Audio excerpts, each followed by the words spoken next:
అలాగే ఈ కలెక్టర్ కాన్ఫరెన్స్లో ఈ రాష్ట్రంలో ఈ గత ఏడాదిలోనే 1458 మహిళల మీద రేపులు అంటే అత్యాచారాలు చేయడం జరిగింది.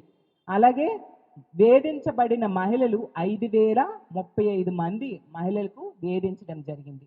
అంటే ఎంత దారుణమైన పరిస్థితులు నెలకొన్నాయో అర్థం చేసుకోవచ్చు. సాక్షాత్తు ముఖ్యమంత్రి చంద్రబాబు నాయుడు గారి నివాసం ఉంటున్న జిల్లాలోనే మహిళల మీద 11% నేరాలు పెరిగాయి. అంటే చంద్రబాబు నాయుడు గారు ముఖ్యమంత్రిగా ఉన్న అతని నీడలో కూడా మహిళలకు రక్షణ లేదు. ముఖ్యమంత్రి సాక్షిగా మహిళల మీద నేరాలు ఘోరాలు ఇంతగా జరుగుతున్నాయి అనే విషయం స్పష్టంగా అర్థమవుతుంది. ముఖ్యమంత్రి చంద్రబాబు నాయుడు గారు మంత్రి అయిన లోకేష్ గారు నివాసం ఉంటున్న జిల్లా కూడా అదే గుంటూరు జిల్లాలో ఈరోజు 11% నేరాలు మహిళల మీద పెరగడం జరిగింది.